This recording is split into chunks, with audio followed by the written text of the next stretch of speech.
Les progrès techniques ont changé beaucoup de choses dans nos vies, mais Holmes me dit toujours qu'ils ne changeront rien à la nature humaine. Le cavalier du roi prend le pion de la reine.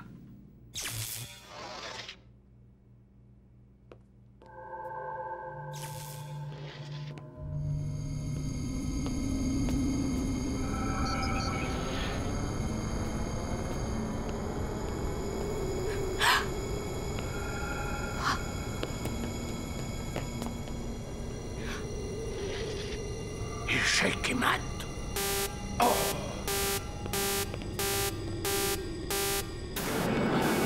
C'est toi, Arthur.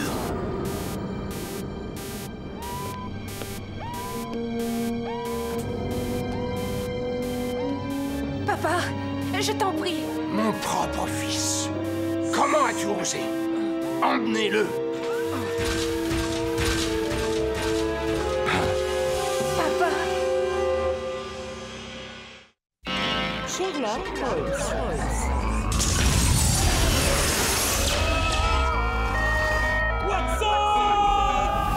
Ressusciter Sherlock Holmes. Ressuscitez-le.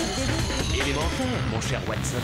Sherlock Holmes mène l'enquête au 22e siècle. Et Sherlock Holmes mène l'enquête au 22e siècle. Sherlock Holmes mène l'enquête. Moriarty.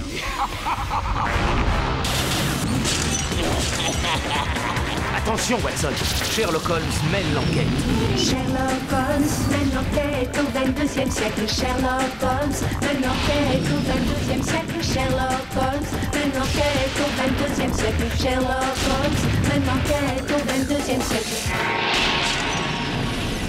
Élémentaire, mon cher Watson.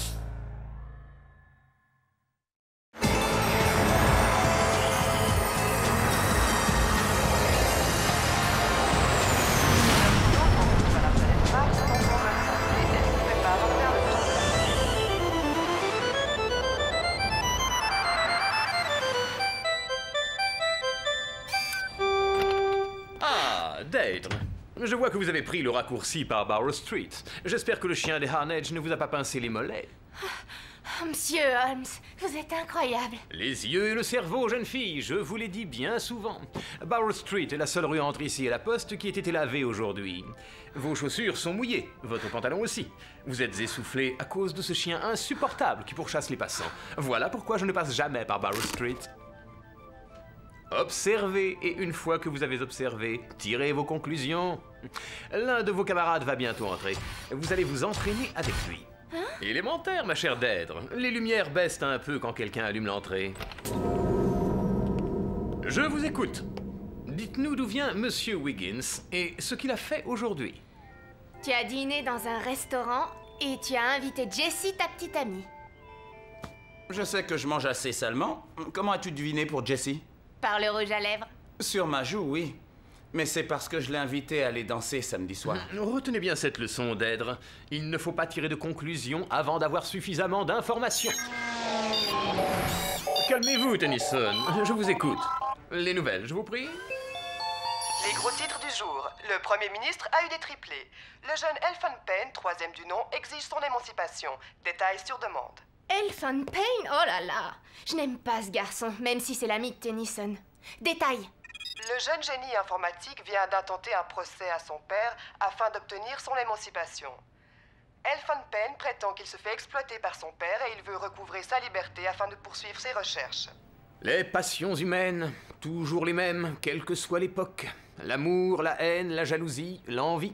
Aussi puissantes aujourd'hui que de notre temps, Watson. Je veux dire, de mon temps. Entrez. C'est ainsi que le jeune Elpham Payne a décidé de quitter la maison de son père et ses entreprises. Une autre famille, trahie elle aussi. Qu'est-ce que je vous disais?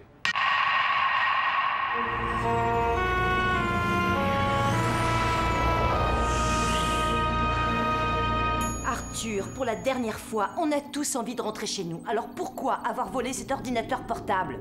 Je vous l'ai dit, je ne parlerai qu'en présence de mon avocat. Oui, je sais. Vous les gosses de riches, vous avez toujours une nounou sous la main pour réparer vos sottises. Et la vôtre va arriver sous peu. Mais bavardons un peu en l'attendant. Je n'ai rien à vous dire. Où est la pièce qui manque? Est-ce que vous avez un complice? Ah, je comprends. Vous essayez de protéger quelqu'un? Augmentation rapide du stress. Dites-moi qui c'est, Arthur. Si vous portez le chapeau tout seul, vous savez que nous serons obligés de vous faire hypnotiser. C'est ça que vous voulez, Arthur? Vous voulez un lavage de cerveau comme s'il s'agissait d'une paire de vieilles chaussettes? J'ai récupéré le portable de Beryl, mais vous devez m'aider à retrouver la pièce manquante. Je ne peux pas croire que mon propre fils ait fait une chose pareille. Il lui est arrivé de faire des sottises, mais jamais rien d'aussi grave. Malheureusement, toutes les preuves le désignent comme coupable. Quand vous avez dit 2 familles trahies, c'était la vôtre et celle de Elfhand Payne, 3e du nom. Ah, ces Américains! Quand vont-ils donc apprendre à piloter du bon côté de la route? Le jeune Elfhand m'avait confié sa dernière invention qui s'appelle le portable de Beryl, comme garantie pour un prêt financier. Afin de monter sa propre affaire? Comment le savez-vous? Élémentaire. Il quitte l'entreprise paternelle et demande un emprunt. C'est évidemment pour créer une société. Donc, vous avez emporté l'appareil chez vous? Mon système de sécurité est le plus perfectionné de la ville. Il l'était sans doute. Ah, je crois que quelqu'un cherche à vous joindre, monsieur Holder. Ordinateur, connectez l'appel. Holder, qu'est-ce qui se passe? Qu'est-ce que vous avez fait de mon portable? Oh, je l'ai, ne vous en faites pas. Mais nous avons un léger problème. Une toute petite pièce du tableau de commande a disparu. Ce portable est auto-reproducteur. L'annonce qu'une pièce a disparu provoquera l'effondrement du marché. Et le vôtre.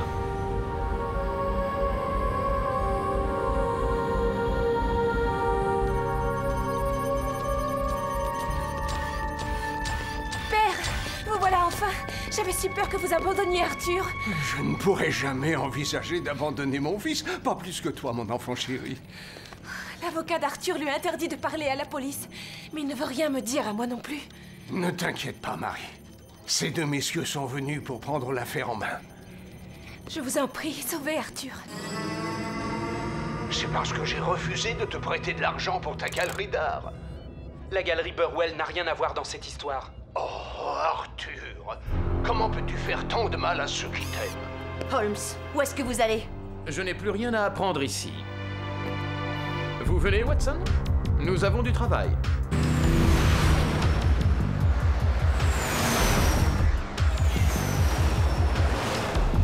Comment voulez-vous qu'on fasse un vernissage si mes œuvres ne sont pas présentables? Je vous ai laissé 20 messages hier soir à propos du réseau électrique. Est-ce que vous m'avez rappelé? Non. George Burwell? Qui le demande? Si c'est pour une facture, vous devrez attendre. Voici monsieur Sherlock Holmes, conseiller spécial du service de New Scotland Yard. Il s'agit sans doute de ce pauvre Arthur. Oui, je crois savoir qu'il voulait investir dans votre galerie. Mais papa a refusé de lui avancer la somme. Le pauvre garçon a mal réagi. Et pour le nouveau générateur? Je n'ai pas assez d'argent pour l'instant. Bien sûr, vous avez dû le perdre sur les tables de jeux de Galilée Cité, comme tout le reste. Ce n'est pas le moment. Allez jouer avec vos sculptures, laissez-moi tranquille. Je n'ai pas beaucoup de temps, monsieur Holmes. Vous disiez?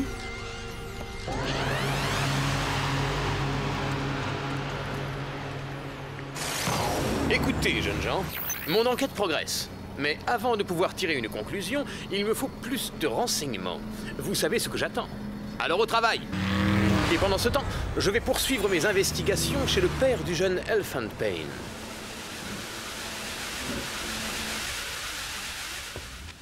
Dites-moi, Payne, j'entends toutes sortes de rumeurs, des rumeurs qui ne me plaisent pas.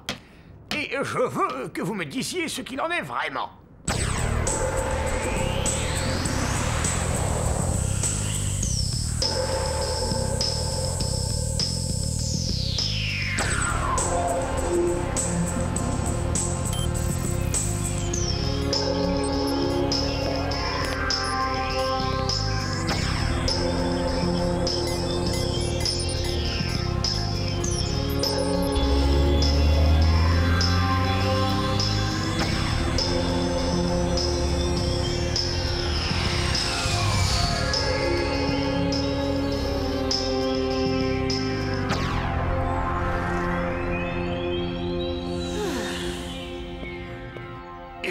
paraîtrait que votre fils a inventé un nouveau type d'ordinateur portable qui rendra tous les vôtres obsolètes.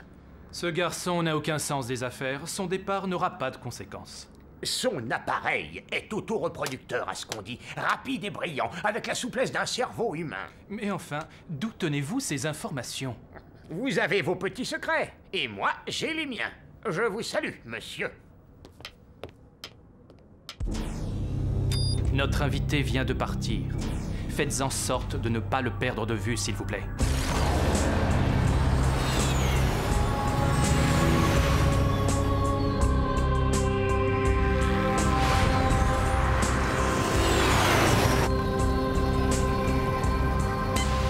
Lestrade. Lestrade, je vais arriver. Qui êtes-vous? C'est moi, Sherlock Holmes. Comme je vous le disais, je vais arriver, mais il faut d'abord que je me débarrasse d'une présence indésirable. Cela me paraît relativement simple. Holmes, vous n'allez pas essayer de piloter au moins? Oh, ça n'a rien de bien compliqué, Lestrade. Non, ne le faites pas. Voyons, altitude... Ah oui, c'est ici. Oh mon Dieu, mais qu'est-ce que c'est que cet immeuble? Lestrade, que dois-je faire? J'attends vos suggestions. Oh, comme je regrette mon dévoué Watson. Lestrade.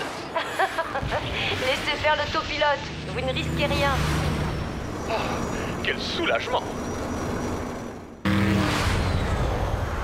Bon, il ne me reste plus qu'à semer mes deux poursuivants.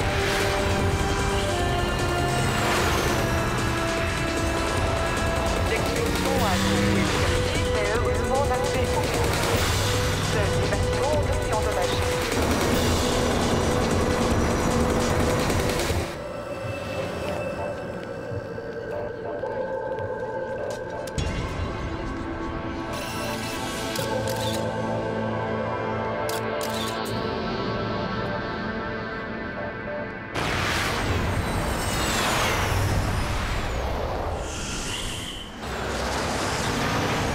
C'est très amusant, messieurs, mais j'ai d'autres chats à fouetter. Donc...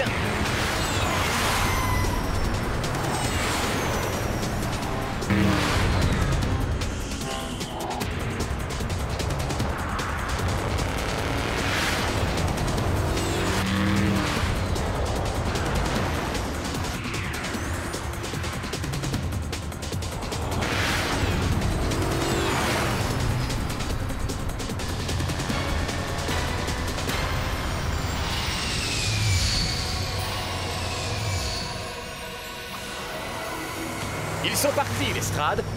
Je vous rejoins tout de suite.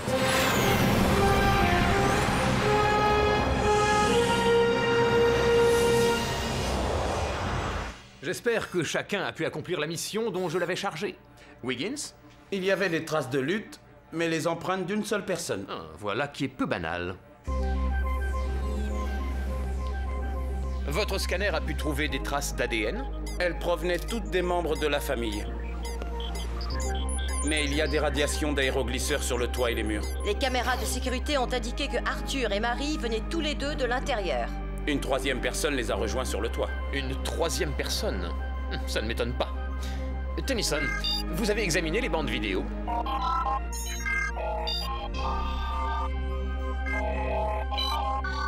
Parfait, Tennyson. C'est bien ce que je pensais. Bien. Ensuite, Deirdre. J'ai suivi Marie, comme vous m'aviez dit. Elle a un amoureux. Il a l'air riche, mais je crois pas qu'il le soit. Il manque de naturel. Excellent travail. Il faut maintenant que nous convoquions tout le monde à la galerie Burwell. Et s'ils ne veulent pas venir, qu'est-ce qu'on va leur dire? Mais que nous avons résolu l'affaire, bien évidemment. Vous emmènerez Arthur. Grayson va faire des difficultés, comme d'habitude.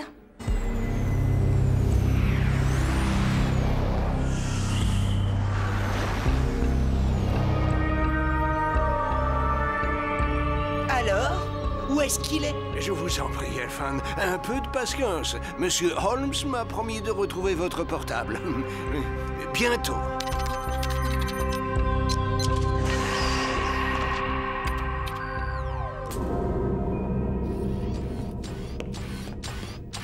Je vois que tout le monde est là.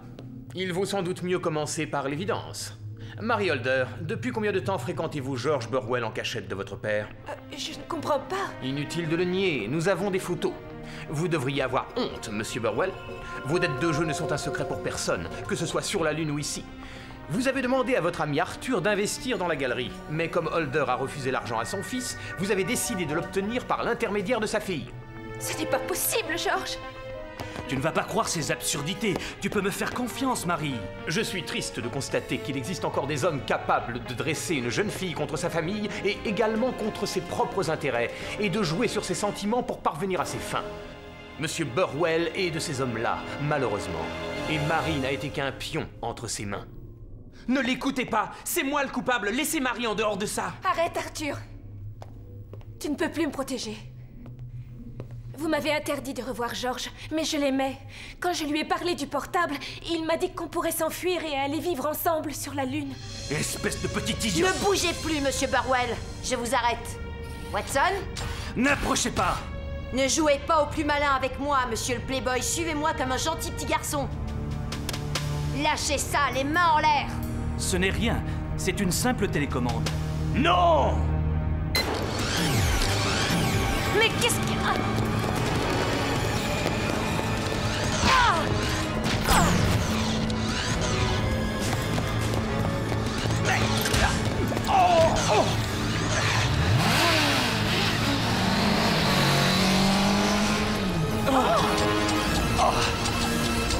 Je dois pouvoir les arrêter.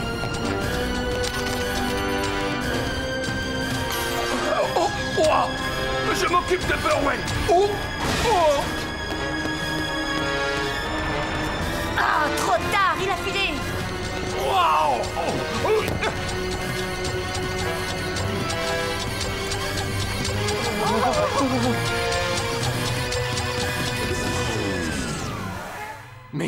Merci beaucoup. Mais ce n'était pas moi. J'espère que vous ne m'en voudrez pas. J'ai pris la liberté de débrancher la prise. Ah, il s'est échappé. S'il vous plaît, qui a éteint la lumière? Bien, il va falloir que nous agissions très rapidement. Nous devons retrouver George, car il est en possession de la pièce manquante de l'ordinateur portable et il s'apprête à la vendre. Mais d'abord, nous allons contacter le père du jeune Elfan Payne. Payne, j'ai l'ordinateur de Beryl, mais le prix vient d'augmenter subitement. Passez le message. C'est de l'extorsion. Je suis déjà en route avec la somme convenue. Vous n'aurez pas un sou de plus. Voilà la preuve que Burwell a volé le portable pour le vendre au père de Payne. Je m'en suis douté en voyant qu'il m'avait fait suivre. Parfait. Nous n'avons plus qu'à le rappeler et dire... Mais où doit-on se retrouver? J'ai oublié. Ce ne sera pas nécessaire. Un micro? Voilà pourquoi je m'entends si bien avec vous.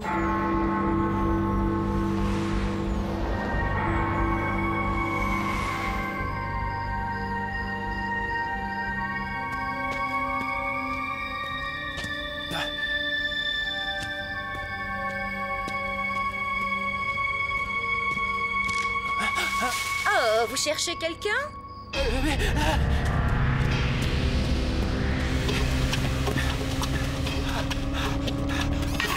Bonsoir, monsieur.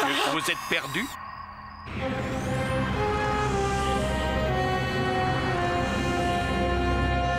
Mais comment as-tu fait pour déjouer la sécurité, Marie? Dites-le lui, Marie. Cela vous fera du bien. J'ai été si bête. J'avais confiance en lui. Oh, je ne peux pas, monsieur Holmes. Alors, je vais le faire pour vous. Marie n'a eu aucun mal à franchir le système de sécurité. Elle a volé l'ordinateur portable et l'a déposé sur le toit. Elle a mis un film en boucle pour leurrer les caméras du toit et utiliser un écran afin de cacher l'arrivée de George. Denison a constaté que l'oiseau disparaissait avant de réapparaître. Soit il avait volé quelques instants hors de vue, soit on avait manipulé la seconde caméra pour dissimuler quelque chose.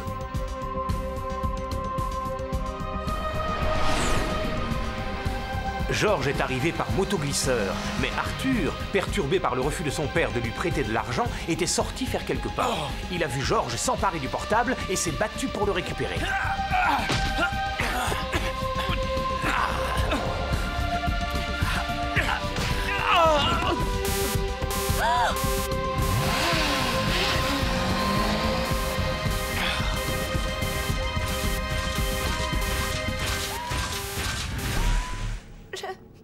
Je ne comprends pas comment j'ai pu l'aimer. Oh, Marie. Comment ça, vous la gardez? Nous en avons besoin. Elle vous sera rendue après le procès. En attendant, je garde la pièce manquante au coffre de New Scotland Yard. Oh, mais ce n'est pas vrai. Tout ce temps perdu. J'espère que vous ne me ferez pas payer d'intérêt sur votre prêt. Est-ce que vous allez m'arrêter? Oui. Mais je suis certaine que votre père refusera de porter plainte et que le juge fera preuve d'indulgence. Ne t'inquiète pas, Marie. Je vais t'accompagner aussi. Arthur, j'ai été si injuste avec toi, mon fils. Je voudrais me faire pardonner. Oh, je sais, je vais t'acheter cette galerie d'art. Burwell n'en aura plus besoin. Merci, mais je n'y tiens pas, père. Je compte bien acheter cette galerie, mais je me débrouillerai seul. Je suis fier de toi, mon fils. C'est ainsi, mon cher Watson. Même quand les enfants ont fait des erreurs dans le passé, ils ont besoin d'être écoutés et respectés. Comme les Holder, les Payne devront apprendre que c'est l'amour et le pardon qui tissent les liens d'une famille à cette époque comme à toute autre.